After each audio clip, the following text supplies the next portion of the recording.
What is good, nation? Post game reaction show is up next. Y'all already know what time it is. Another loss, but could there be a silver lining from all this shit? We're gonna talk about it in just a bit, but let me go ahead and kick things off. Here we go.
Inside Allegiant Stadium for the first time this year.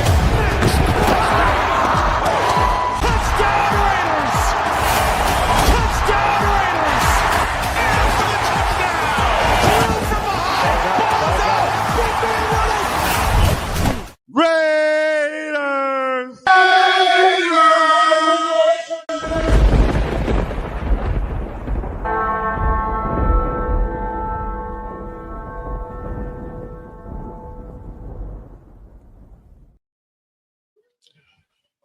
What is good, nation? Welcome to the post game reaction show. I am your host. I am Jay Raider.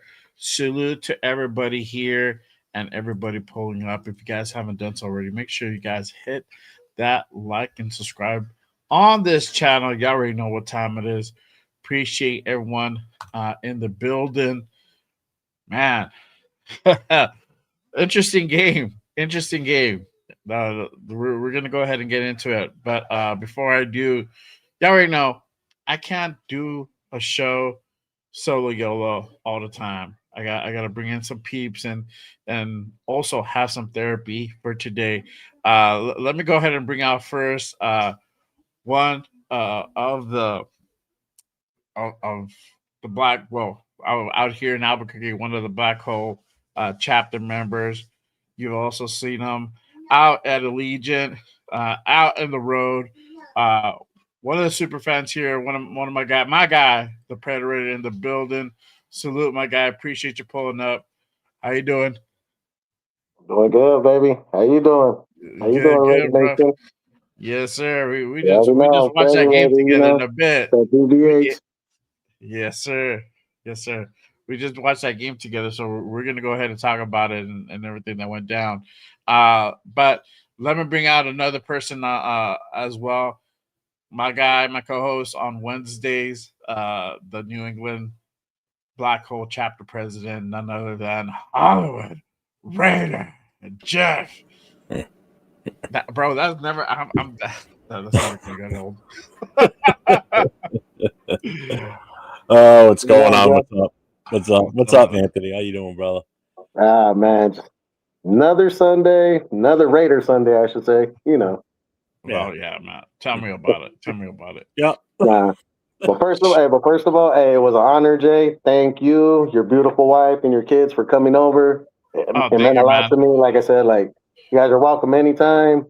You know what I mean? Like, wish the Raiders did better. Wish we got the dub. But most of all, your guys' company. You guys are family. You guys are welcome anytime. Oh, for sure, bro. Thank you for having us, man. Appreciate you. That's why we pushed it. I pushed it to this time. I had to drive from Timbuktu. No, I'm just kidding, bro. But I did. It was a good drive. So it took me a while to go ahead and get back home. The kids are already, they only have so much gas in them before they start becoming demons. But you already know. But before we get into it, obviously we always got to go ahead and give it up to the chat real quick. Shout out to Donuts Dunkin' Raiders. That's a new one. I love that name. Appreciate you pulling up. My guy Anthony in the building. Salute, up, my AO? guy. Appreciate you pulling up. Jason, first downs in the building. Salute. The big guy. Zian, appreciate you pulling up. Our guy, Silver and Black, Raider Podcast, Raider Will in the building. Salute. Appreciate you. No. Hold on. If you're gonna do it, you gotta go. Raider Will! You gotta give that Raider Will energy, bro. If you're gonna talk about Raider Will. I know, dog. My energy's on chill right now, so I don't got that energy, dog. And I don't even think I can even match Will's energy if I wanted to, bro. Will is like on another level. Exactly. See, even Jeff knows. Yeah. Bro, the first time I met his wife, shout out to Emily Lou, like this, and she met Christy. She literally said, "Oh my God, there's two of them." Yeah, I know. Crazy. Shout out to Chris Villanova. Appreciate you pulling up. Salute, my guy. Thanks for pulling up. All right. Yeah, there you go. Will's already at it, bro. You already know. Oh, that's our boy Chris that was just here. Yeah. Shout out to him, man. Hey, appreciate you tapping in, dog. All right. You already know. Another lost one. Another divisional loss on top of that. And those hurt more than the regular losses, I feel, in my opinion. It's just a division losses because now we got to eat shit for another whole year until we face these guys again. But a little bit closer, and again, we're going to talk about kind of what the little bit silver lining that, I don't know, maybe me and you saw, Anthony. I don't know if Jeff shares in our same view, but we'll find out. We'll talk about it. Broncos 24, Raiders 17. Raiders fall to 2-11 for the season. You already know we got to go ahead and hit up that mighty box score and just talk about it. So let me go ahead and pull this thing up here. All right. Let's go to the team stats. It was 356 for Denver, 229 for us total yards. Passing was a little bit more even, 204 to 189. Rushing yards, again, opposition dominates, almost 200 yards on the ground, only 40 for us. So, hey, good thing we continuously go up by 10 yards every game. So maybe by the end of the season, we'll probably hit 70 again. We'll see. Wishful thinking. First down, 27 to 16 for us. Third down efficiency, they were way better at third down efficiency. There were 7 out of 12, 3 out of 9 for us. Obviously, fourth down, as we're risk takers, both teams 1 out of 3. 72 total plays to 48. Sacks allowed again. Sack City. 3 sacks allowed to 4. What did we say on Wednesday, Jeff? What was I said it was under 4 or 4. It was over it was over on the 5. Over on the 5. I went 5 right on the money. See, I said 4. I was like, yeah, you did. Going 1 down. Yeah, I went 1 down. Did. All right, there we go. So there you go. Got the money, Bolo. And then obviously no fumbles, no interceptions, time possession. That was another one we did. We did interceptions too. Yeah. But doesn't matter because we didn't throw any. Yeah, we didn't throw any, yeah. Time possession, Broncos literally dominated almost 39 minutes of time possession compared to almost 21 minutes. Let's go into the player stats. Raiders. So real quick here, you have one thing is 2 quarterbacks in here. Geno Smith, 13 out of 21, 116, 1 touchdown, 3 sacks. So there is a point in the game, and I missed it, but I saw a little bit of the replay where I see Geno Smith go down, and he goes down on his hand or arm or something. It go down awkwardly, right? So Me and Predator were like, all right, cool. Yeah, he's going to go out. No, he returns until like what is it, like a whole drive later, I think. He goes down again. He gets tackled, and then you see him walking into the tunnel. Hence, they go into our backup, Kenny Pickett. You have Kenny Pickett, and I think we're in the red zone. I think we're like in the 8 or something. And he hits Besh, and then he misses Bowers with a high throw. But after that, this guy started finding his groove. Crazy. He was 8 out of 11, 97 yards, 1 touchdown, no interceptions. He did get a sack on him. Quarterback rating 120, almost 130 for today's game. So I don't know. What did you let's talk about this before I go into anybody else's. What did you guys think about Kenny Pickett's performance once he went in? I'll start with you, Jeff. I mean, unfortunately, it was garbage time, but he's still the whole game was garbage time technically. Well, yeah, true.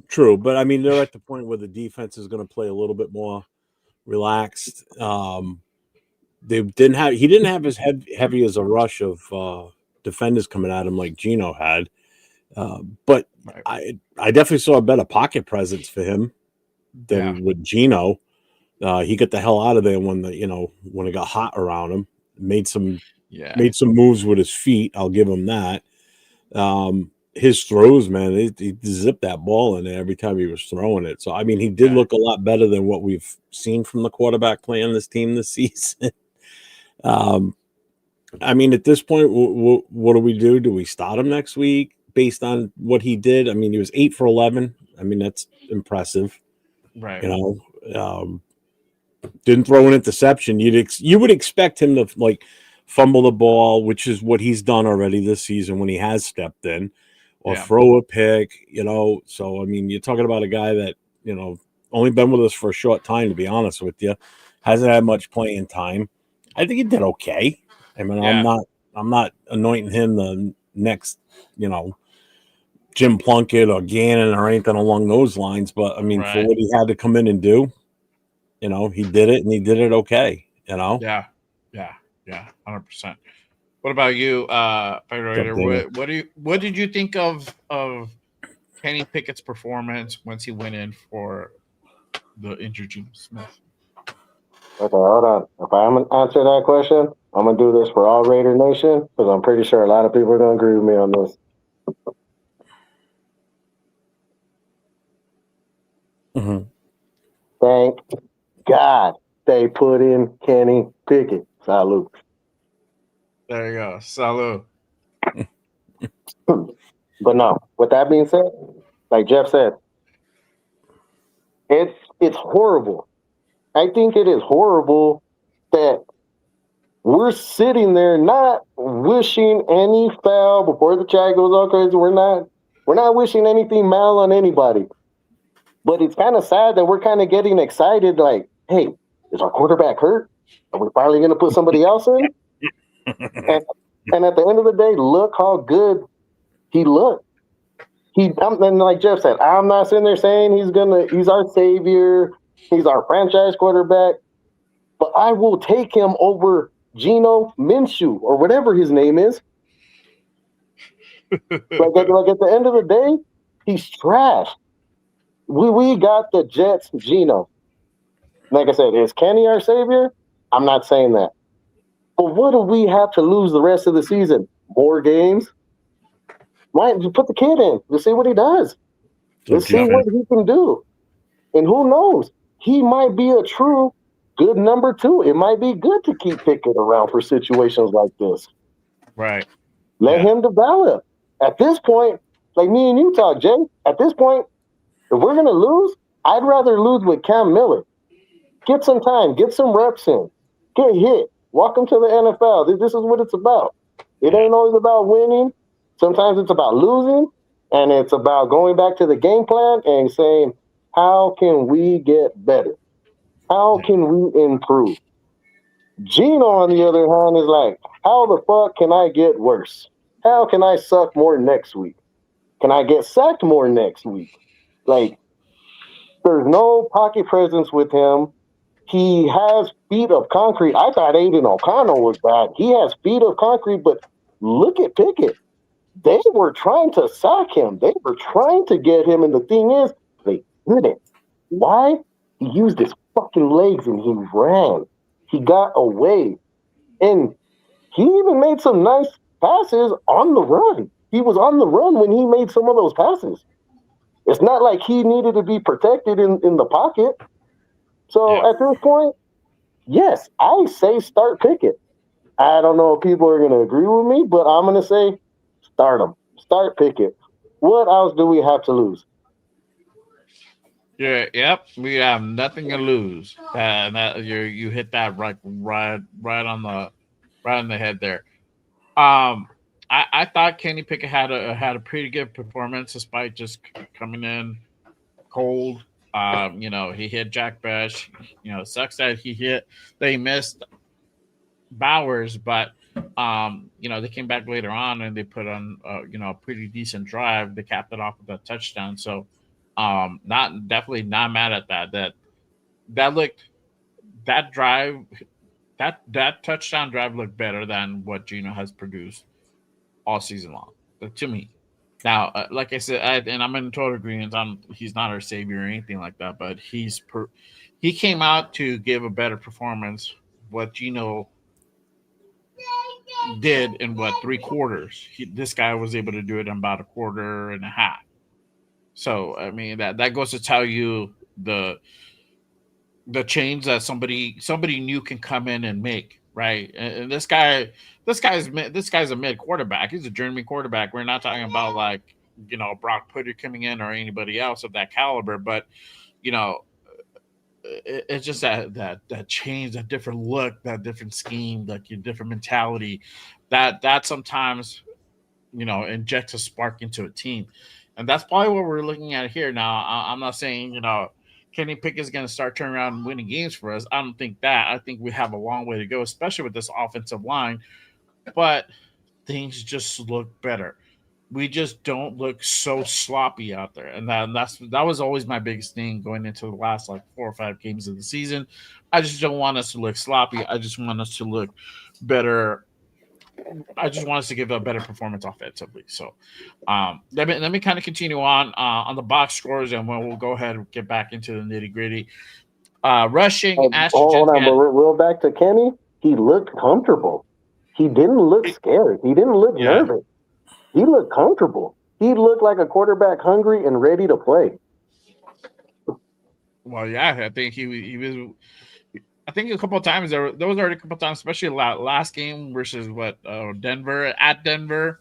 Same thing. Gino got hurt and he was ready to go. He already had the helmet on. He was going to start trotting out the field, and they called him back.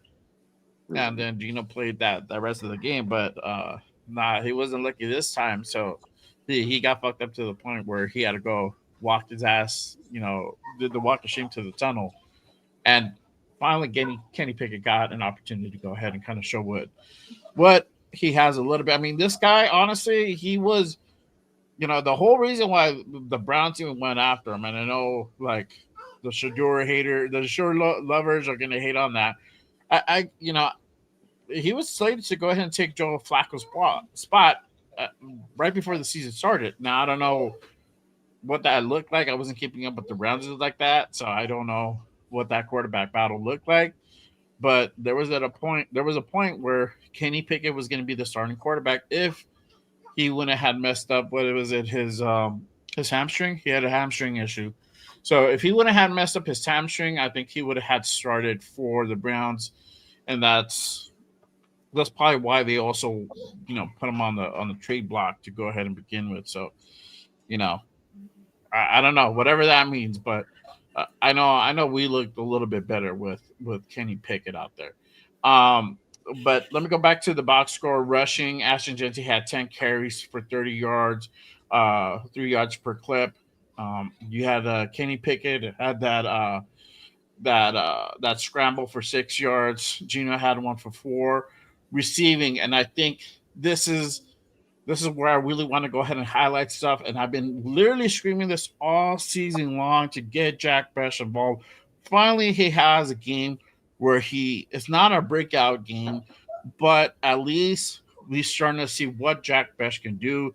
He's finally had a pretty good amount of receptions. He had 6 receptions today, 50 yards. Brock Bowers had 4 receptions, 46 yards. Um, Tyler Lockett, three receptions, 41 yards. Shedrick Jackson, there you go, with the game-winning touchdown. I'm not with the game-winning, with the touchdown earlier. 1 reception for the 25 yards with that 1 touchdown. Ian Thomas, two receptions, 17 yards. Ashton Genty, 2 receptions, 8 yards, and Raheem Mostert had 1 reception for 2 yards. But again, Jack Bech getting 6 receptions with 6 targets. What did you guys think about Jack Bech out there? Predator, I'll start with you now. I'm gonna say, he looked good. He looked like a draft pick that we picked, and what we picked him for. I'm not gonna say he finally showed up and did his job, but he looked pretty good today.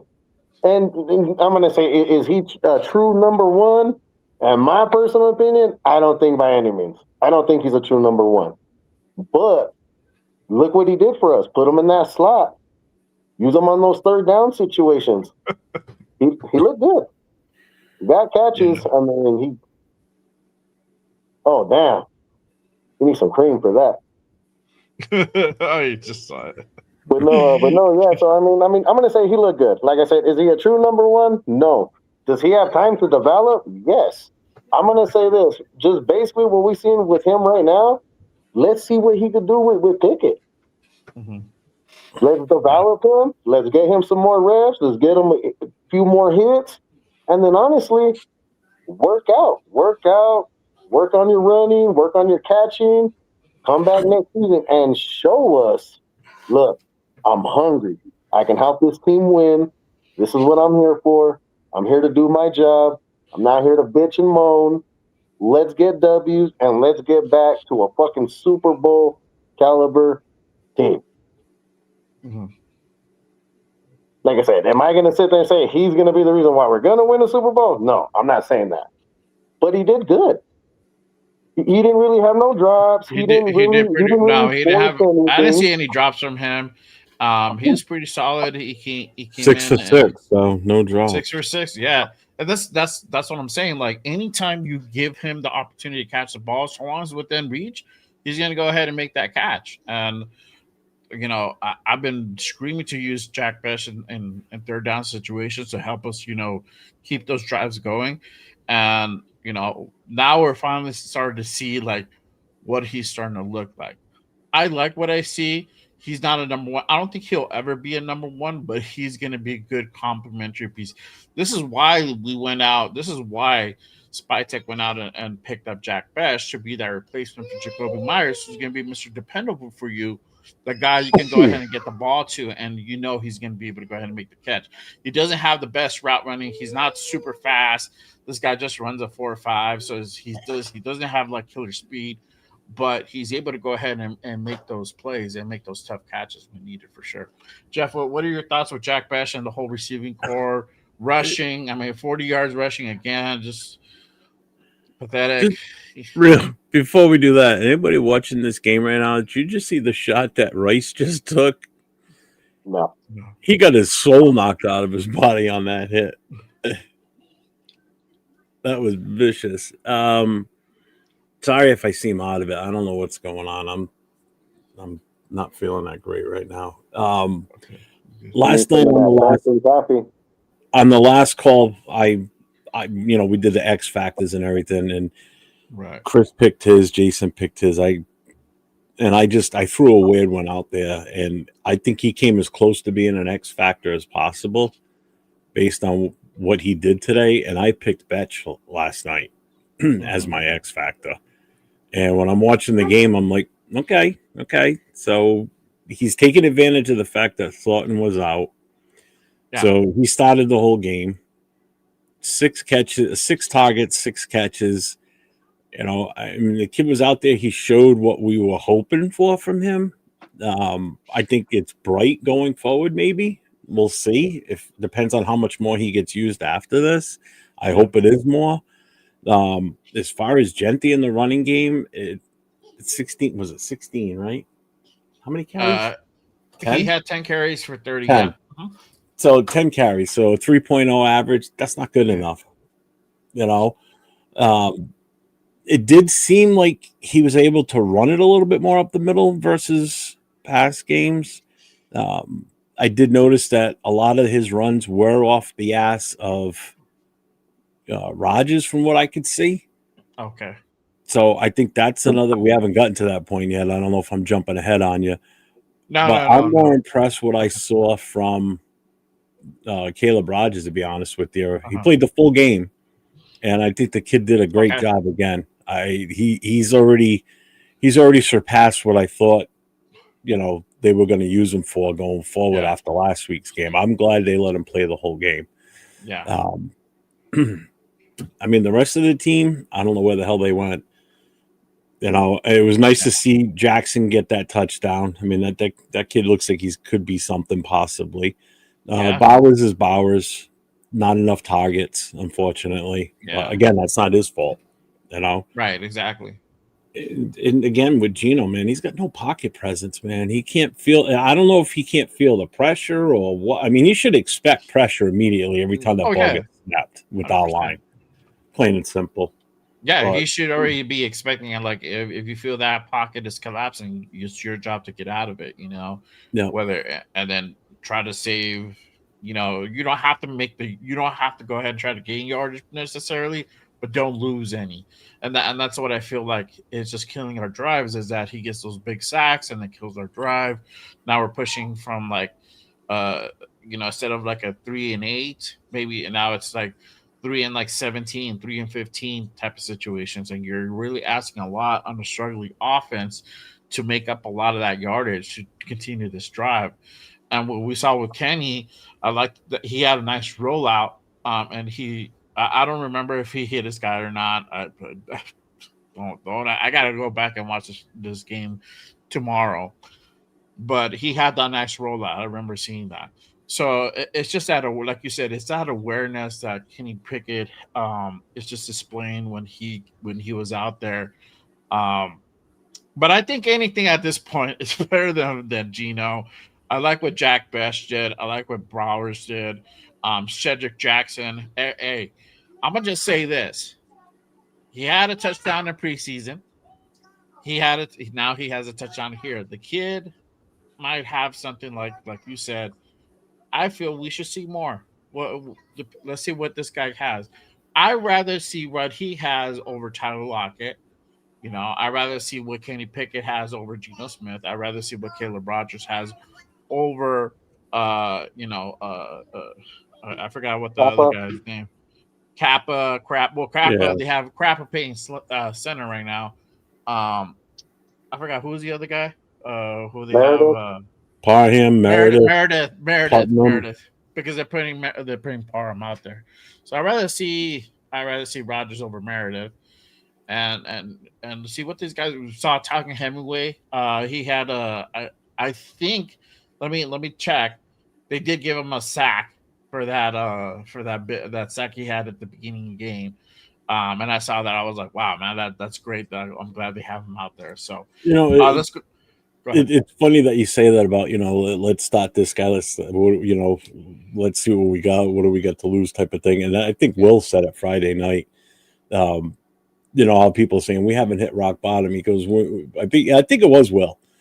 When you sit there and say we got nothing to lose, let's put so and so out there and so. That's when the team has hit rock bottom. And I agree with him 100% on that. Yeah, we're at that stage now where it's like, what do we got to lose? Let's just What are we playing here for? Yeah, I mean, what are we playing here for? We're at that evaluation stage now. We ain't going anywhere. Let's see what these guys have got, because you got decisions to make after the season's over. Yeah. Hemingway had a sack today, so let's see more of him. Let's get him more involved again. Why not?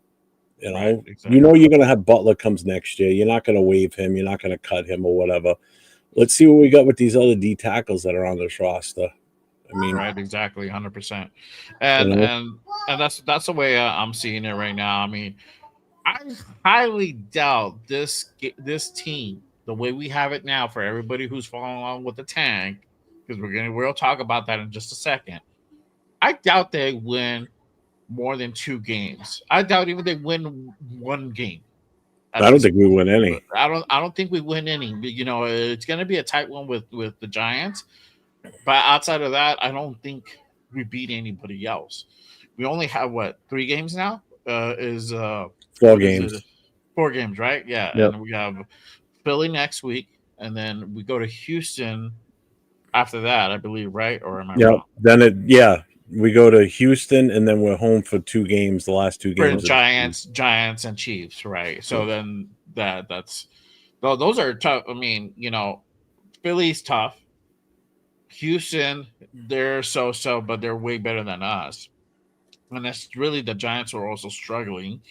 And then you have the Chiefs who are what 6-6, something like that. They're They're 500 right now six and currently. six right now. They're tied right Yes, now at 10-10. and they already 12 gave us minutes a to go belt in the to fourth. ass.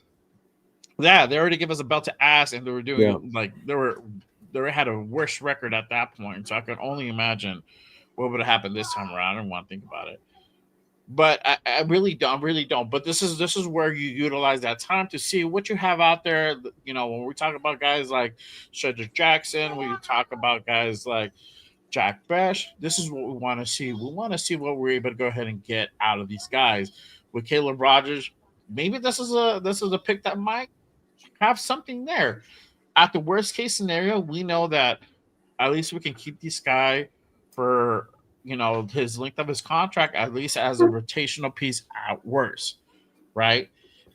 Now, could he be a superstar? I don't know, and especially with the coaching that we have here, don't hold your breath. But he might have enough natural talent just to like keep his ass here and not get cut. So, but we're still a long ways away on that part. Let me go Not into the not only defense. that. Okay. Let me go into hold on. Let me go into the defense part, and then I'll get out of the box score. We'll keep on talking. No, no, but Defense, I was gonna say what you were saying. What was the point in drafting these guys if we're not gonna play them? right? Well, we don't know what they have. We don't know what they're capable of. We know what our starters have right now, and I'm sorry to say, if we're gonna lose. Put these kids in. Put these kids in and develop them. Yep. That's my thing. Yeah. Yeah. Well, we'll definitely get into that part. Defensively, Devin White had 10 tackles, 9 assists. Uh, Jeremy Chin 4 tackles. Sorry, 7 tackles, 4 assists, 1 sack. Eric Stokes 6 tackles, 3 assists. Paul Mao had 4 tackles, 1 assist. 3 tackles, 1 assist for Lonnie. Darren Ford had 3 tackles, 2 assists. Landon Roberts had 2 tackles, 3 assists. Same for Jonah Walu. You had Landon Roberts, 2 tackles, 3 assists. You had Max Crosby, 2 tackles, 2 assists with the 1 sack. Walu, 2 tackles, 3 assists. Tonka Hemingway with that 1 tackle, he that did give him that sack. Yeah, Thomas Booker, 1 tackle, 2 assists. Charles Snowden, 1 tackle, 1 assist. Tommy Eichenberg, Jamal Adams, Kyle Blue Kelly had 1 tackle each. Malcolm Kuntz had 1 assist. Same for Adam Butler and one assist for JJ Pegues, who also played in this game, which I'm glad they're playing the D tackles out there. Darian Porter also getting some burn. So I think the pressure has finally got to P, either that's being directed by Spytech and the front office, or by us, or a little bit of both. I don't know. Either way, most of the rookies are getting burned. The only one that has not still, that's Caleb Rogers. And well, if we keep getting same performances from Forsyth, I don't know. At this point, might as well throw in the fucking rookie. Throw that dude in there too. Let's see what he has. I mean, we're you've playing everybody else. You're in, I think even you get a Lindenberg out there from time to time, but he's not recording stuff, but I think he's in there from time to time on a few snaps. But might as well throw Rogers out there at some point too and see what this kid has. give him some exposure, and let's see what he can do. But I think the thing here was the injuries. Gino got injured, as we talked about. Kyle Blue Kelly was another one, another injury as well. I don't know the prognosis on their injuries as of yet, but we should know more probably by tomorrow. Kind of where's Gino at? I saw something earlier, something about his shoulder. Let me see if I'm able to go ahead and pull it up. Actually, I think I have it here. Hang on one second. No, I don't. My bad. That was a different one. Um, we'll talk about that as well. But I heard it's not as bad as what it is, or something like that. So he may or may not be ready for the next game. We'll see what happens. But obviously, with this loss, we got to talk about the draft, the Techathon. It's already that time, bro. Well, before we go to that, can I just say something about the defense real quick? Yeah, go ahead. I don't know what you guys saw. Now, you were in a little bit more of a relaxed setting. Were you at Anthony's house watching the game with? All right, Yeah. so you were definitely in a more relaxed setting. I'm sitting in a Buffalo Wild Wings, so it was a little bit loud and stuff going on. Plus, I wasn't sober, so that doesn't help either. You were or weren't? I was not. Oh, I was not. I am not. But from what I could see, from what I did, from watching the game, it looked like Porter had a decent time out there. It looked like he was on coverage. He showed some shit out there. That hopefully that's another thing that maybe gets him some time. What's up, Moval? That gets him some playing time going forward. I mean, we got to do something. Like I said, we got to do something with these kids, and I think he looked okay out there. Not saying that, again, he's another savior for the team, but these are pieces for the puzzle we need to look at for next year. Do we have something with this kid? Better than, number 3 overall, third round pick. He should be starting. Why is it taking this long to get him more time in a game? So that's all I wanted to say.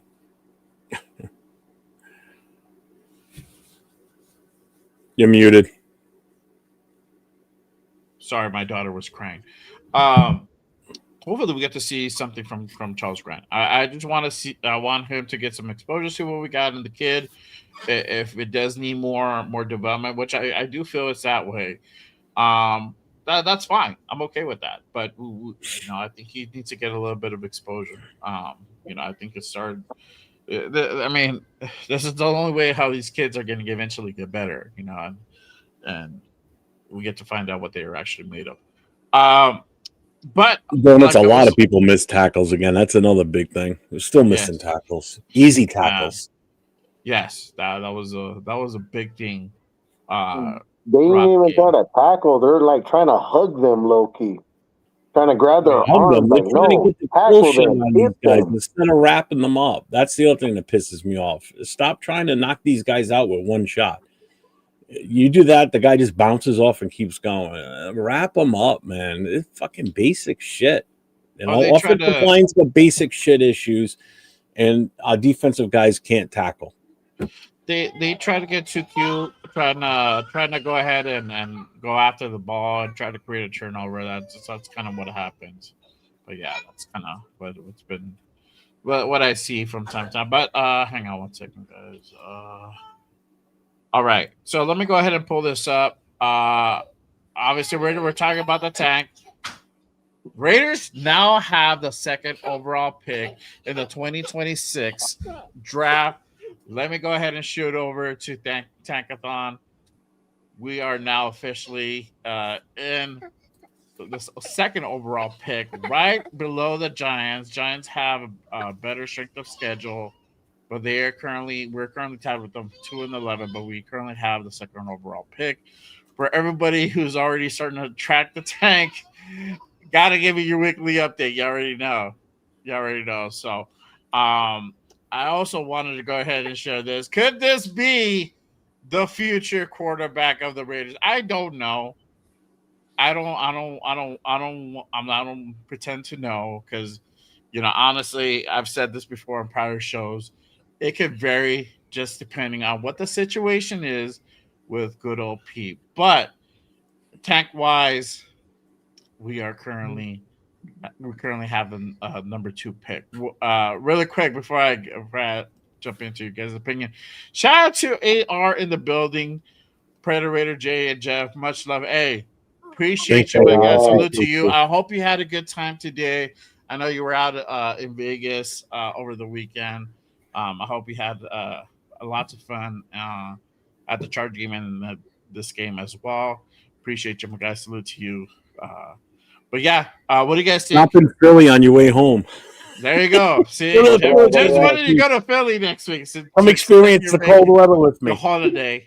I want you to extend your holiday, bro. So Yeah. there you go. There you go. But what do you guys think? Second overall pick. Jeff, bro, How did we move it ahead feels of so Tennessee? deja vu. It feels so deja vu from last year where we were having the same exact conversation. Right, Shit. and then we went on that. Then we won those 2 meaningless games at the end and got bumped up to 6. How did we move ahead of Tennessee? I thought Tennessee was still going to be before us because they we won beat today. them. I don't get how that. Who did they beat today? They I beat think they won. Cleveland. They beat, Yeah. they beat Cleveland. They Yeah. beat. Oh, that might be it. They Yeah. beat Cleveland. Cleveland beat us, but we beat Tennessee. I don't know. I don't get the tiebreakers. Yeah, strength of schedule. Yeah, that's true too. But Yeah. either way, we need the Giants to win one more game, and we need Tennessee to win one more to feel Yes. confident. Yeah. You know what? Actually, all we need is Tennessee to win one more game, and then the Giants. I don't care if we have the first or second pick, but what does scare me Mhm. is if the Giants have the number 1, will they trade with somebody that needs a quarterback that bad? And again, the only way I'm looking at taking Mendoza is if we address the offensive line and free agency. And I've said this all week long. I want Lindenbaum from the Baltimore Ravens, a bona fide 100% starting center. We can go and do what you got to do to get him in. You get him in the door and maybe pick up one other free agent offensive guard. Okay, now go and get your quarterback. Go and spend your first round pick on a quarterback. Take it. Take that shot. But what scares me is if Pete's still here. Yes. That's the thing. Mm-hmm. You know, if Pete's still here, do you want to bring in a young quarterback or a coach that's only going to be here for guaranteed 2 more years unless he gets fired? You know, that's the downside to this. I'm done with Pete. I'm sorry. Yeah. And if that's the case, I want everybody gone from the coaching staff. Not a single soul left behind. Start fresh. I want a young offensive-minded coach. I don't want a defensive-minded coach. I want an offensive one. And I want one that can be here to help develop a young rookie quarterback to get him ready to take us to that next level. And if we get the 2 offensive line, that's all you need is two pieces. I want a bona fide center and another guard. Keep JPJ at guard. You bring in a center like Linderbaum. You bring in another offensive guard. You got Glaze. You got Colton Miller coming back. You got JPJ coming back. You got Grant. You've got Caleb Rogers. So you've got, I think, the right mix. You know, that means no more Parhams, no more Kappas, no more Forsyths. All those guys gone. See is if we take cap hits, we take cap hits. Yeah. But if Pete Carroll's here, man, that changes everything. That is a tough one. That is a tough one. Yeah, because it does change a lot of things. And if the Giants say they trade with the Jets and the Jets move up to number 1 and they take Mendoza, then we just take Caleb Rogers and go a different route. That's how I feel. You take the best guy at that point, and I think the best guy would be Caleb Rogers. Solidify that secondary. Mm-hmm. What about you, Predator? What are your thoughts on having the second overall pick?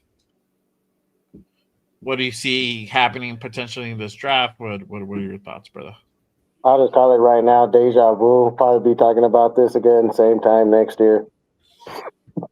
Nah, I'm joking. I'm gonna say My thing is like, and I understand everybody, like my boy Chris, Mendoza. I understand that, but like you guys said, what's the point of getting Mendoza if we don't have nobody to protect him? If we don't have nobody to protect him, he's gonna get hurt.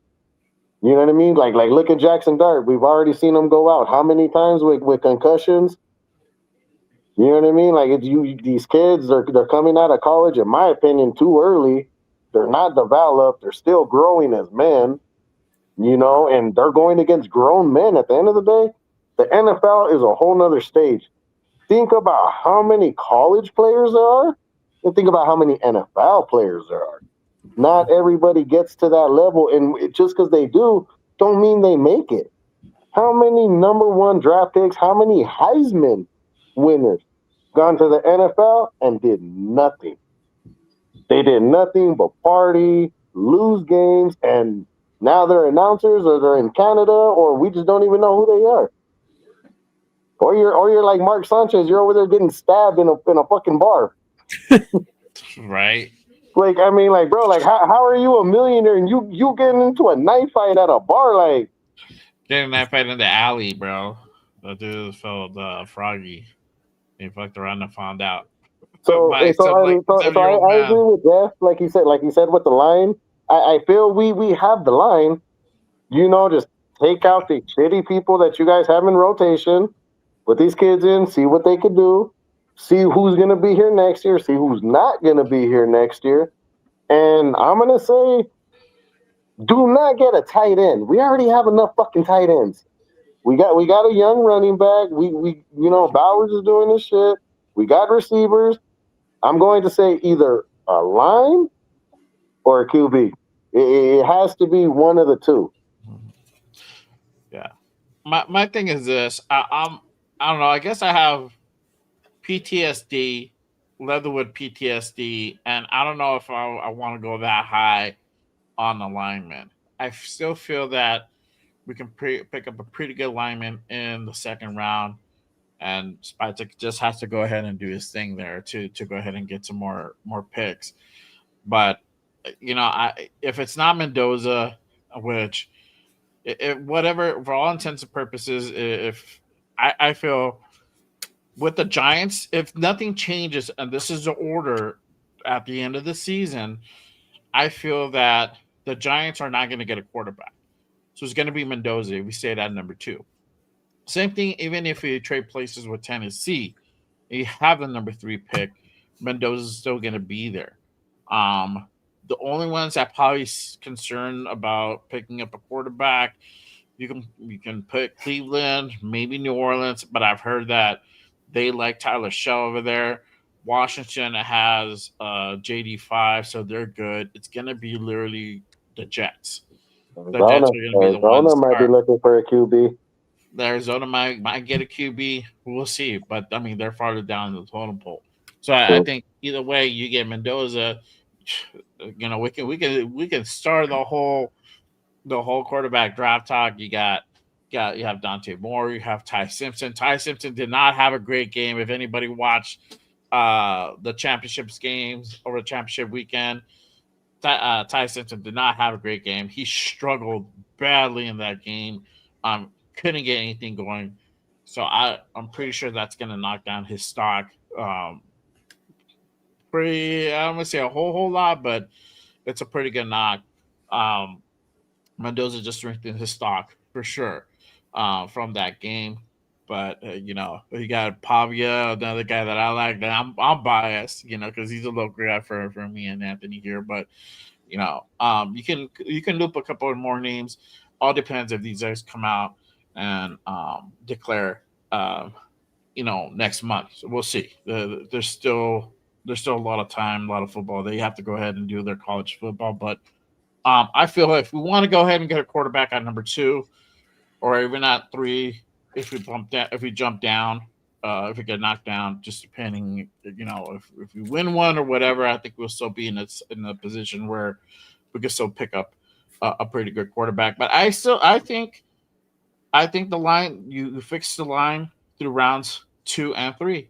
We'll see. I mean, we picked up. That's why I keep like trying to beat the drum for Charles Grant. I want to see what he has because he's a third round pick. So that has to say something. I mean, not necessarily, but if you went out and got him that high, a guy out of William and Mary, I don't know. There might be something there. Something there. We'll see. But hey, we're back in this position. I don't think we're gonna be back so fast. To be honest with you, to talk about being back in the top 5 of the draft for this year coming up. It's crazy. But What's up, Bill M? let me ask you guys. What did you what should we expect from these next games coming up? We have 4 games left on the season. Season's starting to wind down already. This nightmare is almost over. But what do you guys feel that we're out to? We should expect for the next 4 games coming up. Do you think we're gonna get any more blowouts, or do you think we're gonna see more tighter, cleaner football happen? Jeff, It's just gonna be more of the same old shit we're going through right now. I just, 1 week we're gonna look like we can move the ball. Next week we're gonna look like shit. I will say I did see a difference in the offense this week versus last week as far as sustained drives and actually moving the ball with some conviction down the field. And I'm talking even early in the game. I'm not talking about during the garbage time towards the end when, we really had no shot of pulling this off. I think it's just going to be more of the same. But, yeah, that offense did look a little better. Not that he had much more time to throw. I think the level of players out there is a little bit different. With Betch out there every play, it just seems like he was a little bit more in tune with the QB this time. Bowers is Bowers. Genty getting him outside to get him the ball, that's his best option right now because running it up the middle is just not as successful as everybody thinks it should be. Yeah. It's just, well, I shouldn't say everybody thinks it. The coaches think it's going to be. Sorry. Mm-hmm.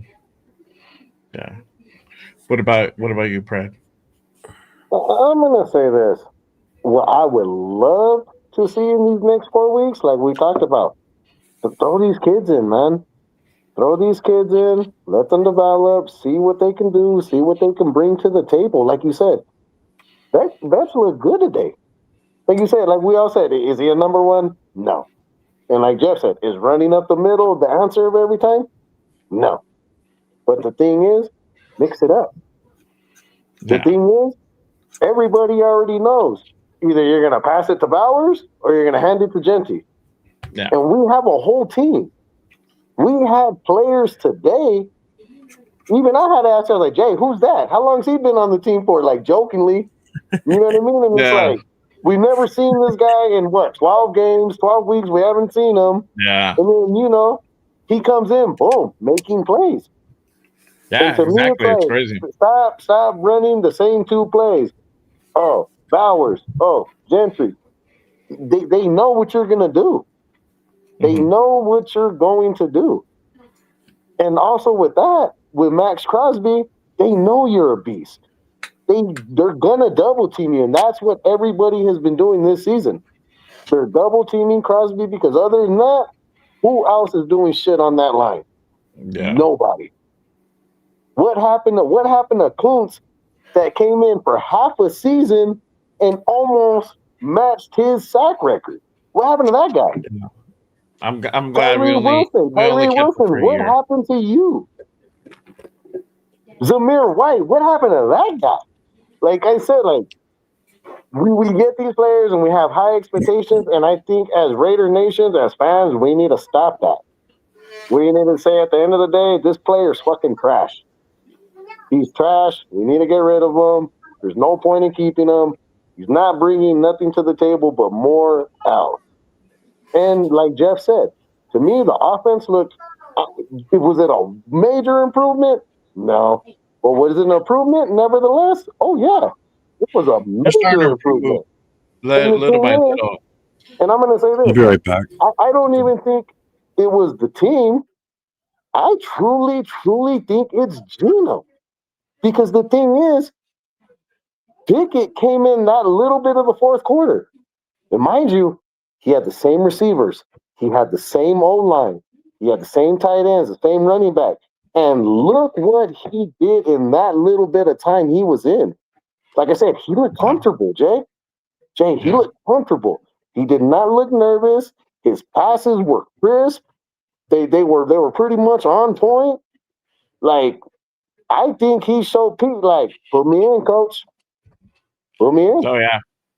So I'm 100%. gonna say with these next 4 games, I'm gonna say probably expect more losses, but I'm gonna say I hope we expect to see what these kids and these rookies can truly bring to the table. Because, like you said, why are we gonna draft somebody in the second, third, fourth round and not use them? Why are you sitting on the bench? We don't know if you're a good player. We don't know if we can develop you. We don't know if we can work on this or work on that. We don't know what you have. We don't know what you bring. So I want to see what they can bring. Right. Do we keep them next year? Do we work them out? You know what I mean? Do we tell Kappa, you're done. Hey, you're in. Get in. Show me what you can do. To me, at this point of the season, once again, what more do we have to lose, nation? Not a damn thing, but more games. We don't have nothing to lose. It's not like if we win these next 4 games, we're going to the Super Bowl. Hell, we wouldn't even be a wild card if we win these next 4. All it's going to do is fuck up our draft order. Yeah. So I want to say this with Greg Olson, show us your play calling. Truly show us your play calling. Patrick Graham, I feel he's doing everything in his power with who and what he has. But also, with that being said, bro, I don't know if you ever played professional sports. I have. But when you're on defense and you're on that field 85% of the fucking game, you get tired.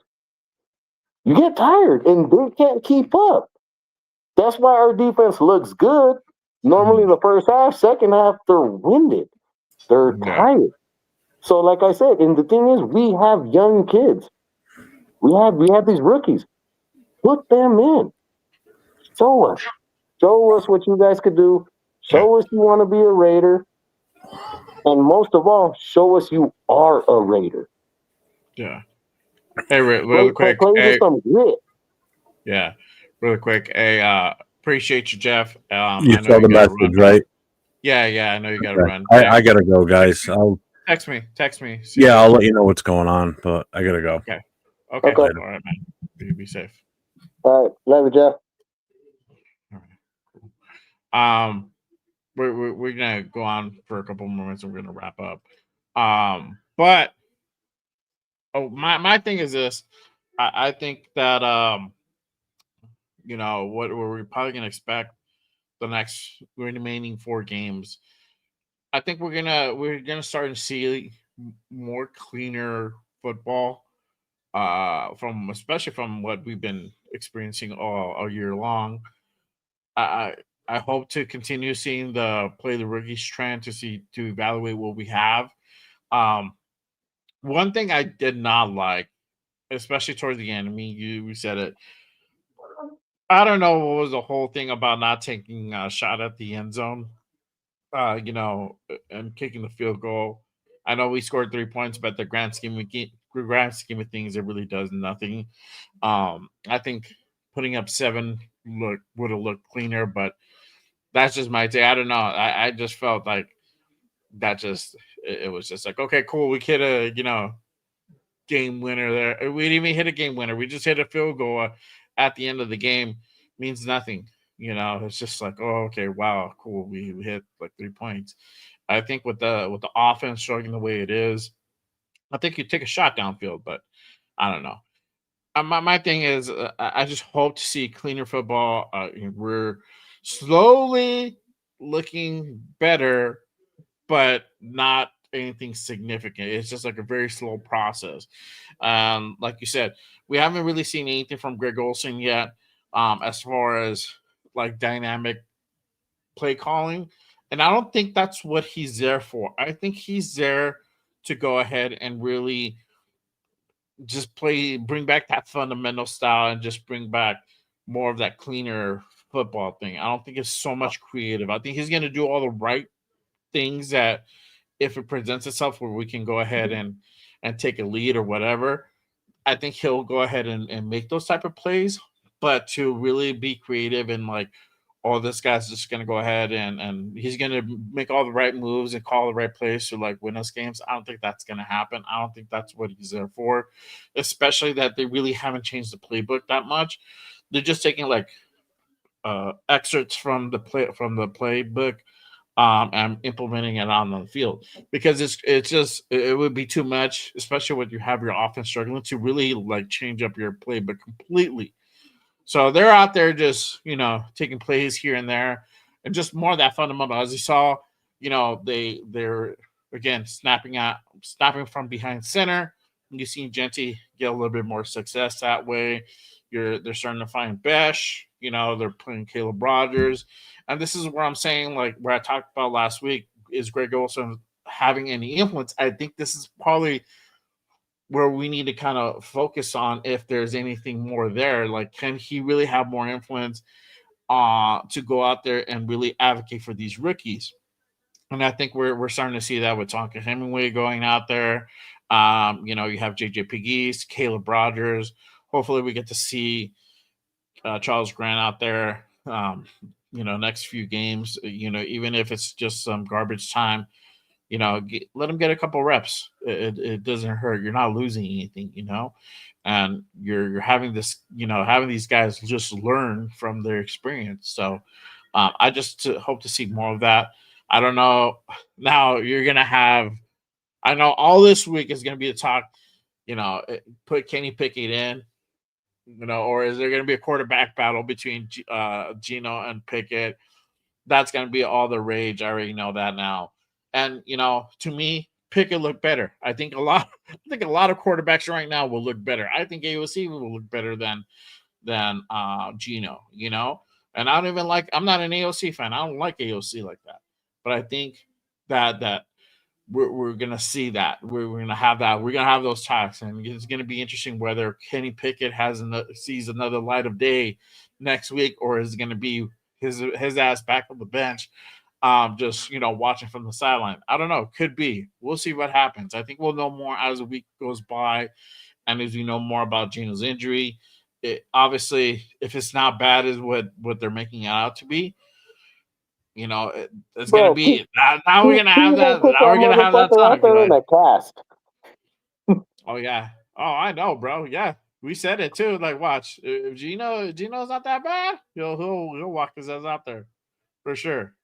Mm-hmm. For sure. But also let me touch back on that. Like you were saying, like I said earlier, Pickett had the same receivers, he had the same O line, he had the same team, mind you.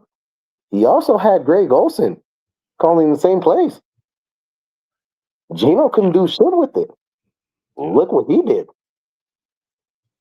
Like you said, I'm not saying it's the savior, but I just wanted to say that. I just wanted to throw that in there. It's also the same OC. And look what he was able to do. He didn't get sacked.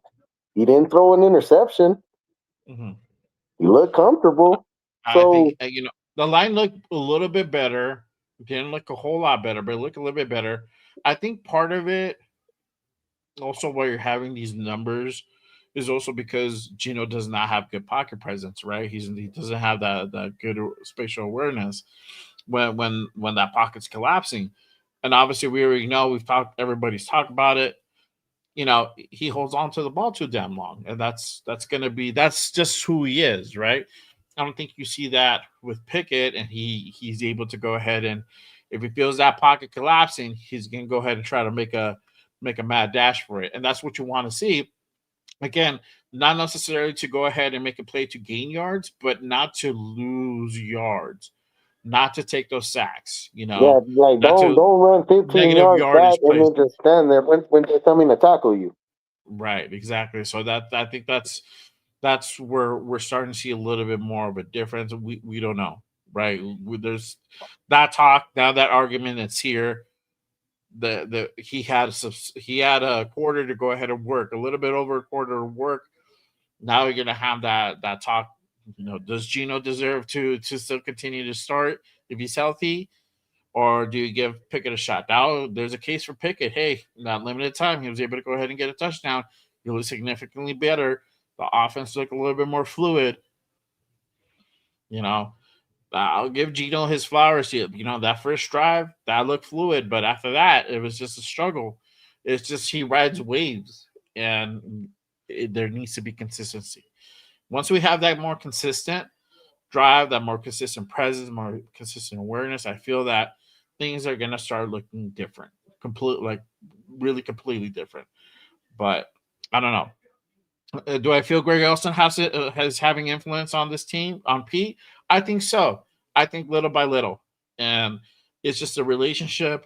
But you need that fresh mind to come in, like, hey, what if we tried this? Like, I'm working with this guy. We've been working with them, or we have so and so working with them. Let's give him a shot, and he's looking better at practice or whatever, and he's finally getting his shot. I hope that's the influence that's he's providing. I feel like there's something there that he's kind of pulling the strings a little bit, and we're starting to see these changes happen, which I think, or it could be I could be completely wrong, and it could be the front office really applying more pressure on Pete to really play the rookies and really get their shit together. I don't know. It could be a combination of all these things, but it is what it is. Shout out to my guy Hit Boy. He says, I think Grant was the right tackle of that drive Jackson scored. I don't know. I don't want to say it was. Yeah, I don't want to say it was. I got to go back and look at the game tomorrow. I can kind of follow up on that once I look at the game again and try to break it down a little bit more. So hopefully, that was the case. Hopefully that was the case, and we can see about that part. Shout out to Michael Guerrero in the building. Salute, brother. Appreciate you pulling up. All right. So make sure you guys go ahead and get your questions in. We're going to take a couple more questions before we head on out again. If you guys haven't done so, hit that like and subscribe button on your boy on this channel. Just Raiders, baby. It does help to go ahead and get the show out to the YouTube universe. Appreciate you guys. If you really want to go ahead and support the show, become a member. Hit that link that's pinned up top. I got them on both streams going on. And then remember, we got a members only open mic tomorrow, and that's going to be a hot one. So make sure if you guys want to be a part of that open mic, you guys go ahead and hit that subscribe button on your boy. Appreciate y'all. Make sure also you guys go ahead and hit that like and subscribe on Jeff's show. If you guys are just tapping in and you're on this channel, make sure you hit that subscribe button, turn on notifications on both channels. For anything that happens, anything that drops, we go on. Appreciate you guys. Salute to everybody. Again, make sure you guys go ahead and get your questions or comments in. Let me pull this up here. All right. Any final thoughts for this game? Anything that you think we should be prepared to see or anything like that? Anthony? I'm going to say Pete's in the hot seat. Pete's in the hot seat. Gino's in the hot seat. And I'm going to say it's time for the rookies to show what we got. It's time for Greg to either shit or get off the pot. Patrick Graham is hanging in there in the thread. He's trying to do what he can with what he can, Like I said, and I want to say get better, but honestly, Jay, I don't think it's going to happen this season. I really don't. Yeah. I think we all know our season's done. Like I said, we can win the rest of these 4 games. We wouldn't even be a wild card. No. We'd still be at the bottom. So, I mean, I'm going to say with this game, it showed everybody what we already know. Gino is shit. But it also showed, look what Kenny did in a short amount of time. And like I said, once again, same team, same players, same coach, same OC, but he looked different. The team looked different in that small amount of time with him. Yeah. So hopefully we can ride on this momentum. I mean, granted, I do want some wins, but at this point, do we really want the wins or do we want the draft pick? Yeah. It's kind of, That is a question. That is a good question. Do you want the wins or do we want the draft pick? And this is the thing. I know the Just Tank Baby is out there, but just so you guys know, players don't tank. Fans tank. Fans want the tank. Players don't tank. But honestly, the we're not proving so dramatically that we're gonna start winning games next week. It's not gonna happen. With 4 games left or not, especially with the schedule, 3 of those they're pretty tough teams. Chiefs are always tough, unless they're like garbage. And these guys, they're not good, but they're not garbage. That's for damn sure. I think they're definitely still in the hunt for sure. Philly, you already know what time it is with Philly. Texans are sneaky, man. So it's gonna be literally the Giants. But that's why utilize the rest of the games to go ahead and evaluate your talent. Go ahead and try out all the things you want to go ahead and try out to get ready for next season. I think the number 2, number 3 pick, we're gonna end up top 5, whatever way it looks from here on out. It's what are we gonna do with whatever pick? If it's a number 2, if it's number 3, number 4, if it's the number 1, what are we gonna do with that? Do we trust Pete with that pick? I don't know. I don't. From my standpoint, for me, I don't trust Pete.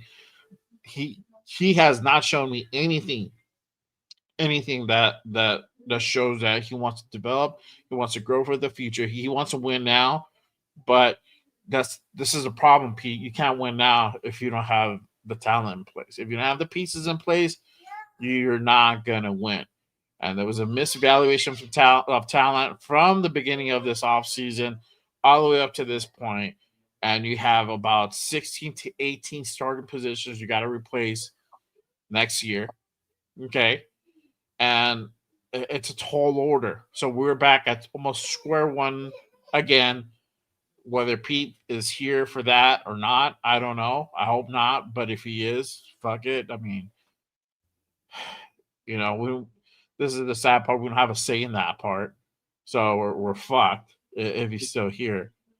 And but let's be real, as Raider fans, let's be honest. It's not like this is the first time we went through this with a coach. How many coaches have we brought in that were supposed to be the savior? yeah, but you also don't bring in a 74-year-old coach as well with a 3 to 4 year contract. But that's You're only what going I to get told someone. everybody. You've heard me tell Jeff, I was like, I respect what Pete has done, but I'm sorry, Pete's time is done. You're trying to bring Seattle into Las Vegas, and it's not working. This is a problem with all that, is that you're trying to bring a 74-year-old coach or 73-year-old coach at the time who doesn't have a lot of time left, who's going to go ahead and want to win now, but you don't have the infrastructure, you don't have the pieces to go ahead and win now. You had a lot of work to go ahead and put a competitive team together. That was not done during the off season, and so it was up to he decided to go ahead and take it on his own mantle to bring in a lot of the players that he felt were going to get them to go ahead and make them start winning, right? Which a lot of these players are seasoned players who are literally getting that second, third chance with us to try to go ahead and really build something. That's a lot without really putting the work and bringing in the fresh young talent to complement that. So this is where we're at now. And that's the wrong way. That is the wrong way to go about it. You build your future, you build a competitive team through your draft and free agency. You go after the talented free agents. You don't go. You don't necessarily. Oh, you don't necessarily build your whole free agency or more than 3/4 of your free agency picks with guys who are washed up or who are on the second, third goal round or jumping from team to team. That's what literally happened. So here we are now. Here we are now. That's kind of where we find ourselves, and we're gonna have the same thing go happen again next year if we keep beat around. It's always gonna be in Band-Aid until we bring in new lifeblood. Somebody asked earlier, Tyler, shout out to my guy Tyler A. He said, "Who should they go after for head coach?" I mean, there's the slew of names: Chris Shula. You have guys like Joe Brady out there. I've thrown John in. Gruden. I don't want to do no John Gruden, bro. But Mike McCarthy would be a guy that I would want them to go ahead and interview. Even if it's an interview, this time with Dallas wasn't really that bad. He just had a lot of issues with Jerry Jones, right? And Jerry's fucking out there. That might be a guy that you probably keep in back of your head. But you have more talent. You have talent out there. If you want to bring in a new offensive coordinator, I like Mike LaFleur from the Rams. He's out of the McVay tree. Chris Shula, a guy who, for head coach, out of the McVay tree, could be one of those guys that we bring into the organization to go ahead and really build this team. Defensive minded, but a young guy who's who comes from a very reputable name, right? So you have that, who has the wisdom, but more importantly, he has that wisdom from McVay. So a little bit of win-win there. I don't know, but No. you go a lot of different I ways on agree this. 100%. And I'm going to say this. Look at most of these teams, Jay, with winning records. Look how old their coaches are. Yeah. They ain't fucking 75. Yeah. Me and you are some of the ages of some of these fucking coaches right now. You know what I mean? Like it's evolution. It's evolution. That's what it is. Put it this way: when the Seahawks, when he won that Super Bowl with the Seahawks, if you took that gameplay 20 years back, would it have been the same gameplay? No. Mhm. These refs, they protect who they want to protect. You see some of these quarterbacks, they're getting injured. You see some of these ones, they're barely pulling their flag or doing two-hand touch, and they're like, oh no, they're throwing the flags, and it's like, really? Yeah. You know what I mean? Like I wish, as much as I dislike Geno, I wish he can get the Patrick Mahomes treatment. Yeah. He ain't gonna get it though. We're Raiders. That's what we are. It's always been Raiders against the world. It's always been us versus everybody, and that's what it is. We are not a team for the faint of heart. Yeah. We're not. No, for sure. That's for sure. That's for sure. So I don't know. For whatever it is, I feel that this offseason is going to be very interesting on the direction we go. I think we find out in January what that's going to look like for this team and this organization moving forward at the head coach's position. You're right. I think he's in the hot seat. And, it just, even if you don't win the rest of your games, it's just how you perform the rest of your game. If you're getting blown out, if you're getting your ass handed to you, and we just look straight up sloppy offensively and defensively, your ass is grass. It's done. You're out. If there was a lot of if there was a lot of potential out there, you played clean, you played hard, you just played better teams, because these guys are just wrecking other teams out there like Philly, then that can't be so much on you. You can only do what you have and the talent that you have. But you're out there playing clean and you're trying to make it competitive. And yeah, I don't know. Whatever way, I hope Pete's not here, but I'm not gonna hold my breath about that. I'm gonna wait to that first week or was it third week of January, that Black Monday, to find out what's really gonna happen. But yeah, my guy Hits Boy, he says it's draft day. Raiders War Room. Who drafted the Who draft board is we drafting from? Tom P, Spy, Tom P, or all of them as a whole? Yeah, I don't know, bro. It's gonna be one of those. I just hope Pete's not here for that. So we shall see. But yeah. Again, appreciate you guys. Salute to everybody. Salute, In chat. the building today. If you guys haven't done so, hit that like and subscribe button on this channel. On my guy, Raider Jeff's channel. He had to go ahead and go. He was on here earlier. Make Yeah, sure you guys. you see that message he put there? Yeah. That's why I told him to text me. Yeah. But again, appreciate you guys. Salute to you guys. Really quick, let me go ahead and talk about what I got coming up. The upcoming shows. So tomorrow, I got the members only open mic live tomorrow. Members only. So if you're a member, about 30 members in the building. Make sure, if you guys want to go ahead and be a part of that live, you want to get up on stage just like Pred here and talk some football, talk some shit, talk whatever. Become a member. Got my link pinned up top. It's gonna be tomorrow at 5:30 Pacific. We're gonna be doing a members only open mic. Make sure you guys go ahead and pull up and tap in for that one. It's gonna be a good one. I'm gonna do a show for 30 minutes prior. We'll do regular Raiders Unfiltered. We'll talk about this game and everything coming up, and then we'll flip over to the members only live, and we'll go ahead and do that open mic. So again, this is my gift for my members, for everybody who talks some shit, talks some football. We'll do some fun stuff on there for sure. So make sure you guys go ahead and pull up for that one. And obviously Wednesdays, got the Raider Connection with the fellas, with Jeff, Leo, our guy, LV Raider 10-8. We'll be doing the damn thing this Wednesday coming up, 7 p.m. Pacific on the West Coast. Make sure you guys go ahead and pull up. And make sure you guys tap in this Saturday for a fresh episode of Good Morning Raiders, 10 a.m. Pacific. Again, on the West Coast. I got a special guest who's going to be popping in. Shout out to my guy, Farrell. Farrell's going to be in the building. We're going to go ahead and talk about the season, man.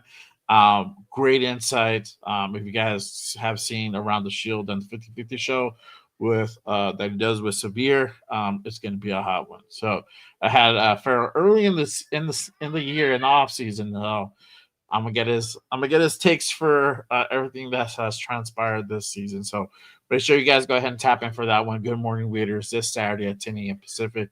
Pull up for that one for sure. But other than that, that is it. That is my time. That is our time for today. Appreciate y'all. Salute to everyone. Again, hit that like and subscribe button. And I will see you guys tomorrow. I will see all the members tomorrow. I'll put out a post for the members to make sure you guys go ahead and pull up for that one. And just remember, just Raiders, baby. I'll see you guys mañana. Peace. Raiders. Hold on, dog. Let me do it right here. Raiders!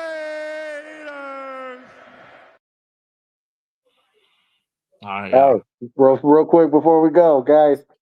Remember, get your patch from the Predator. All money gets donated to autism and children's cancer. And we got something new. We got some koozies. Koozies are going for $5. DM your boy. All money gets donated to autism and children's cancer. Jay, I want to say thank you. Thank you for everything. You, Jeff, Nate, Cheeto, Raider Will. You guys have made me bigger than what I was, and I appreciate you guys, man. Thank you for everything, man. Love you, brother. Appreciate you, bro. Thank you, man. Thank you for having us today. And we're gonna do a damn thing, man. It was fun. I appreciate you pulling up and getting on here and talking some shit with us for sure. Hey, so, anytime, brother. You know I'm here. Man. Yeah, yes, sir. We'll see you. I'll see you tomorrow on the live tomorrow, and all the members. I'll see you guys tomorrow for that open mic. So make sure you guys go ahead and pull up to that one. Other than that, appreciate you guys. Love you guys. All right, Till chat. next time. Peace.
Inside Allegiant Stadium for the first time this year.